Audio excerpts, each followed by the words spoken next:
If you think that traveling to the US is still appealing to millions of tourists, especially our neighbor Canada, think again. I will not go to the United States while Donald Trump is in power. I can take 30 to 50% of the tours that my company gives are for Canadian high school groups. We're going to feel a big impact in our pocket at the end of the season if we don't show up this year. In less than a year, more than 5 million Canadians, once the most loyal visitors to the United States, have chosen not to return. The places that once welcomed them with smiles and morning coffee now only have empty chairs and closed doors. Some tourist towns, where 50% of revenue depends on their northern neighbor, are on the brink of bankruptcy. Even the areas once called winter paradises are now as desolate as if the pandemic had never ended. And the scariest thing, many of us don't realize it until it's too late. In this video, let's explore the 10 states in the US that are at risk of collapse due to a silent travel boycott from Canada, our oldest friend. Stay tuned because there are some states you wouldn't expect to see on this list. Now, let's start with the first place. Do you think California is big enough to withstand any challenge? So, think about this. One of the highest spending groups of tourists has quietly disappeared, leaving behind brightly lit streets that no one walks into. At its peak, nearly 1 million Canadians flock to California each year from Vancouver, Toronto to as far as Quebec.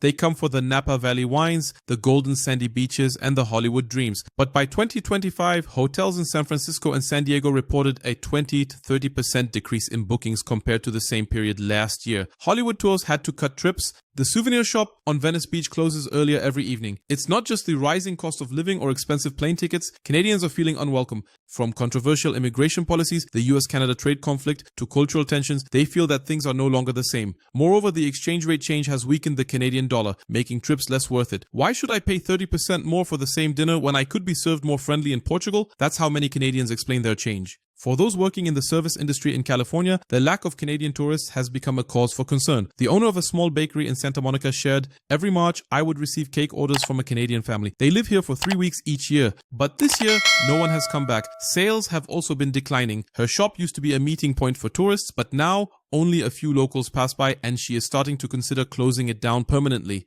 California may be a symbol of the American dream, but even a symbol can fade when it loses those small yet important pieces. When trust between the two sides of the border shows signs of fading, the loss is not just monetary, but it could also be the breaking of a relationship once built on smiles, hospitality, and warm winter trips. If California wants to keep its glorious tourist seasons, perhaps it's time to look beyond the financial balance sheet. Rebuilding trust and reconnecting with those who once considered it their second winter home is not just an economic strategy, but a cultural responsibility. California is still beautiful, but if no one comes to admire it anymore, does that beauty still hold meaning? If you still think Texas can only survive on oil, cattle, and BBQ, think again. In reality, there is a stream of tourists quietly sustaining thousands of businesses until they withdraw without a word of warning. It is estimated that in just 2024, more than 1 million Canadians visited Texas, not only the major cities like Houston, Austin, and Dallas, but also the small towns along the border. But by 2025, the number of Canadian tourists had significantly decreased, leading to RV parks being largely empty, restaurants in San Antonio shortening their hours, and rental car companies reporting inventory levels exceeding expectations. In places that were once bustling with Canadians escaping the winter, parking lots are empty, gas stations are quiet, and hotels have stopped hiring seasonal staff. And the reason lies not only in the economy, but also in the changing perceptions and trust. Many people believe that Texas has recently been viewed by some international visitors as leaning toward more conservative values, which may not always align with their personal comfort or expectations. Additionally, domestic inflation and uncertainty in diplomatic relations have made them consider each trip more carefully. A Canadian family who used to camp every year in hill country shared, "We still love Texas and the people here. It's just that now it doesn't feel like it belongs to us anymore." As for the people of Texas, that absence is not just a loss of money, but a loss of connection. Losing the people who once saw Texas as a winter refuge, a second home, a limousine driver in Austin for 22 years. He remembers each of the regular Canadian customers, those who always tipped generously and took photos together before leaving. He shared, "Every February, I usually have a full schedule shuttling guests from the airport to the festivals in Texas. This year, I received fewer than 10 rides from Canada. My wife had to quit her part-time job because our income dropped. Everything is changing too fast. Texas has long been a symbol of freedom, openness, and hospitality, but now it cannot avoid a wave of turning away from even the most familiar tourists. And when a state begins to forget who nurtures its local tourism ecosystem, sooner or later, that ecosystem will wither like the desert Texas is famous for. To save the towns that are losing visitors, the unemployed drivers, and the restaurants on the verge of closing, Texas needs more than just tourism advertising. Need to listen, need a sincere greeting, And we need an attitude open enough to say we still value you just like before. Because if we don't soon embrace what we've lost and if those familiar faces don't return, Texas may find its warm winters a little lonelier than before. Las Vegas never sleeps. But when Canadian tourists stopped coming, the whole city began to lose sleep. Over revenue, over jobs, and over a worry that had never existed before. In 2024, more than 1.7 million Canadians visited Nevada, most flocking to Las Vegas, Reno resorts and casinos. They are not just tourists, they are familiar faces, familiar with the rooms, familiar with the front desk staff. A group of guests who stay long, spend a lot and return many times. But by 2025, everything changed. The hotels along the Strip reduced their capacity from 90% to only 50% during peak season. Flights from Canada have been reduced or completely cancelled. Meanwhile, restaurants, casinos, and convention centers are all reporting losses. Many places have to offer unprecedented weekday deals to fill the gaps. What has caused a top-ranking tourist state to become so troubled? If you've ever interacted and chatted with Canadians, you might sense that they see Las Vegas as a second playground. But after recent changes, they are starting to feel that it no longer aligns with their values, culture, and even their sense of personal safety. Additionally, with rising airfare, increased dining costs, and a sense of disrespect in foreign policy, they are starting to choose Europe, Mexico, or staying home. A longtime visitor from Calgary shared, Las Vegas now feels like a party we are no longer invited to. As for the drivers, casino staff, and tour guides, they are the backbone of the tourism industry. And when the most stable stream of customers disappears, the tremors begin with them. A waitress at an old buffet restaurant on the Las Vegas Strip expressed, every spring I always have familiar Canadian guests. They are always cheerful, chatty, and tip very generously. This year I realized none of them showed up anymore. My shift was cut. Income has halved. I started to worry about the future of the whole family. Nevada used to be a place where people forgot about time. But now, time is clearly reminding us that no one is invincible. A city that thrives on tourism cannot survive if it loses its regular visitors and long-standing relationships, even if it's just for a few weeks each year. Nevada cannot compete with lights forever. What remains to attract visitors is sincerity, safety, and a sense of respect. It's time for Las Vegas and all of Nevada to understand that rebuilding trust with those who once loved you is not a strategy, but a matter of survival. Because when the lights are still on, but no one is admiring them anymore, that's what is truly concerning. When people think of New York, they often think of the hustle and bustle of Manhattan. But did you know? There are towns in northern New York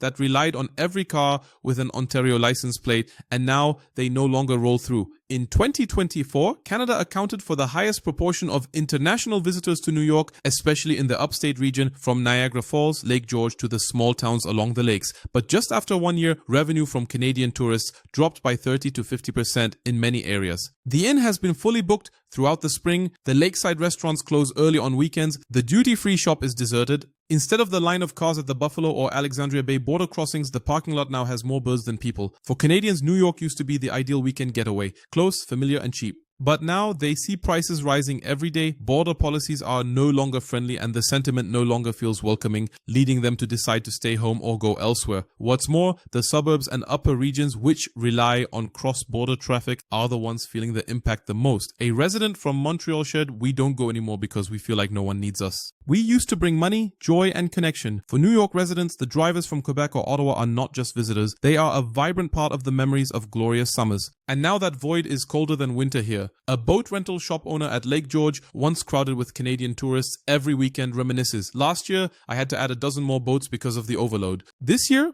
I sat from morning till evening without anyone calling. My son said I should sell some, but I couldn't bring myself to do it because I still hope they will come back. New York City still shines with lights and welcomes millions of tourists. But the rest of the state, the rural areas, the borders, is quietly struggling with disappearance. A state cannot survive on cities alone, and a community cannot stand strong if forgotten. New York needs to listen to the voices from the outskirts of the city. We need to take action not just to promote tourism, but to rebuild the emotional bridge between both sides of the border. Because if we lose those who once considered us close neighbors, then what is called the New York dream will only remain an old postcard in the drawer of memories. In Arizona, people often joke that winter only exists on the calendar.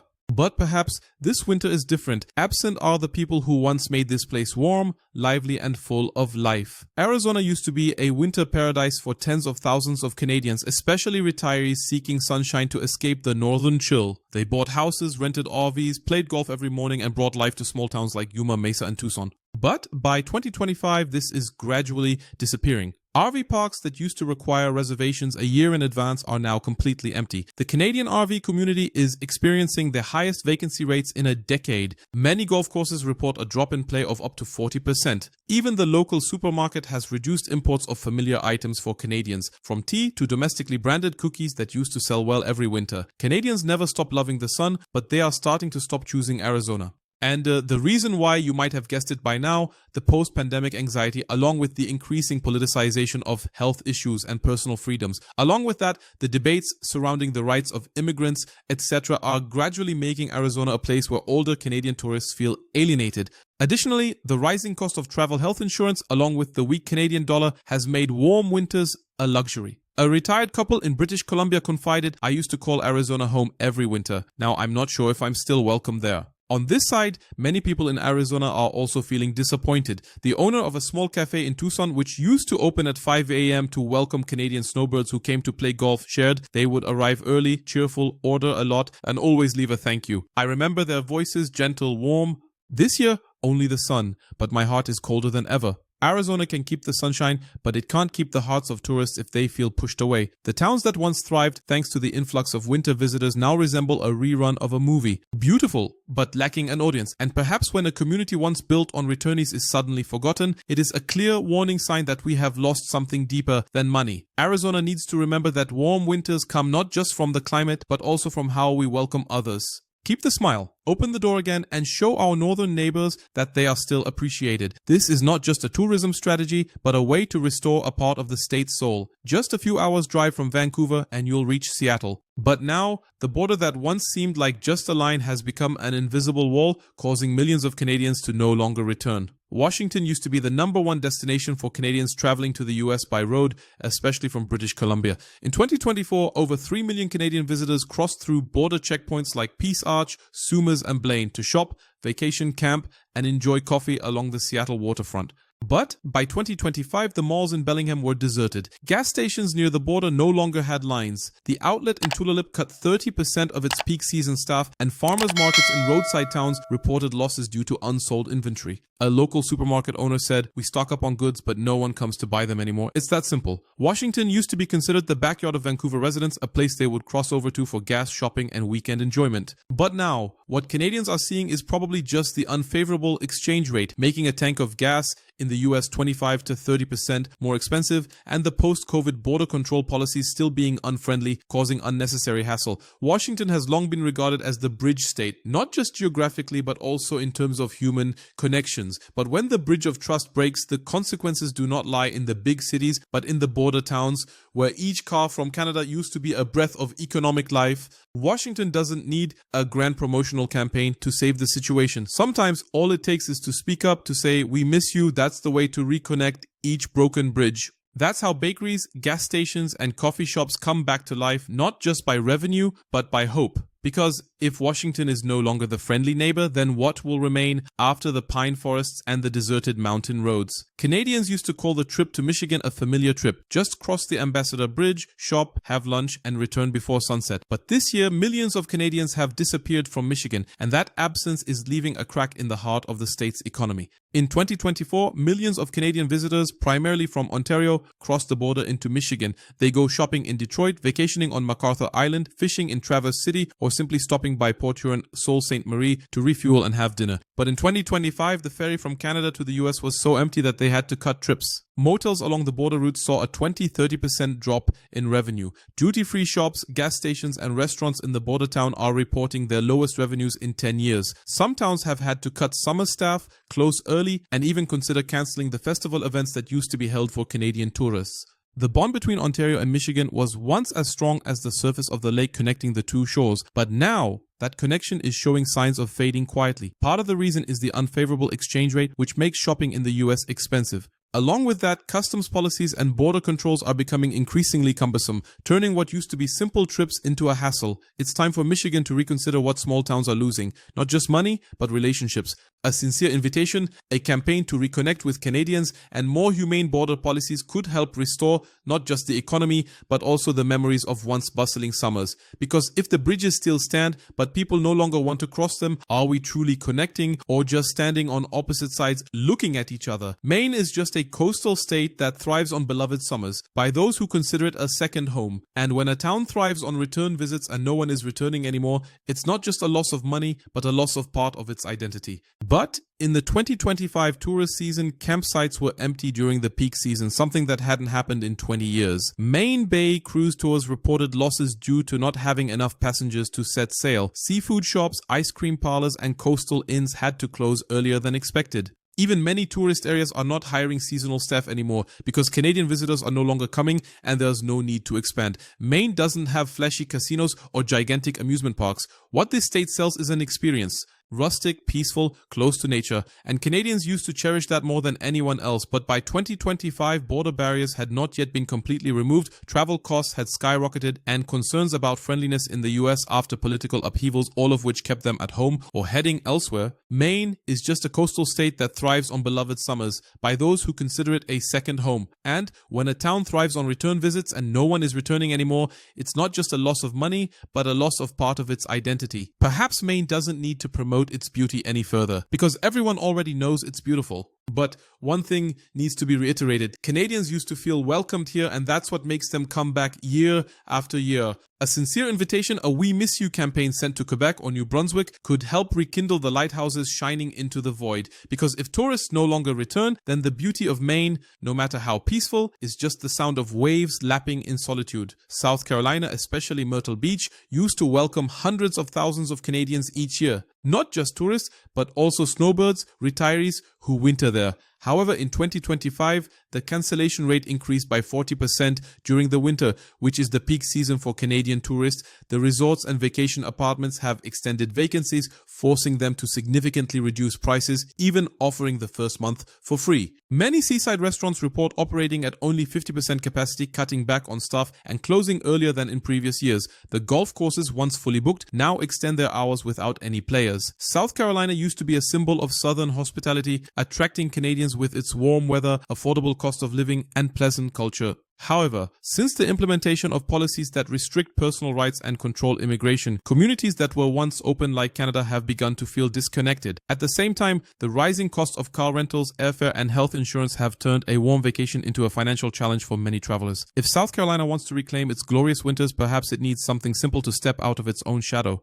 A campaign to connect, a friendly invitation, and a return to openness are essential to bring them back. Because if the most beautiful beaches in America no longer have anyone strolling along them, could it be that we are the ones who have changed? Did you know Florida used to welcome over 3.5 million Canadian visitors each year, a number so high that in some neighborhoods you would hear more French and English than American. But now even the busiest streets are starting to hear silence. In the winter of 2024 to 2025, the number of Canadian tourists decreased by more than 40%, leaving thousands of vacation apartments vacant. Many resorts had to offer extra months to retain guests. The Canada-friendly restaurants in Fort Myers had to close completely. The coastal mobile home community, once filled with Canadians, is now desolate with wild grass growing. Florida used to be a place where Canadians sought freedom, safety, and comfort, but everything is changing. Rising costs of healthcare, insurance, housing, and services, along with security issues, make Florida more concerning than appealing. Additionally, climate change with storms and extreme weather events has led many Canadians to choose Mexico, Portugal, or stay in their home country. Florida used to be a place that didn't need advertising because guests returned as a part of life. But now, Florida itself is at risk of losing its most precious asset, its connections. Florida doesn't lack sunshine,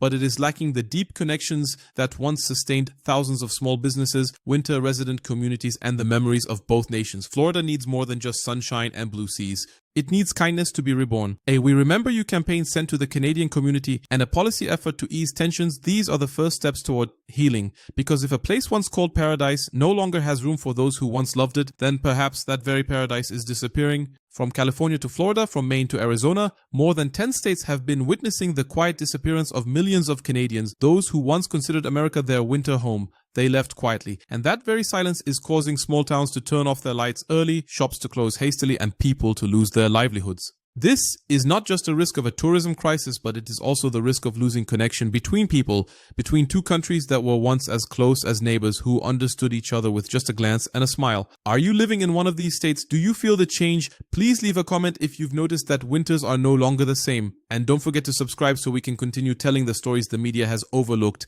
But a truly changing America, one street corner at a time. The content in this video is based on publicly available information sources, travel reports, statistical data, and contributions from local residents. All analyses and comments are exploratory and social commentary in nature, not intended to offend or belittle any country, community, or individual. The goal of the video is to create an open, honest, and emotionally rich dialogue about the changes quietly happening in the daily lives of the American people. Thank you for staying until the end.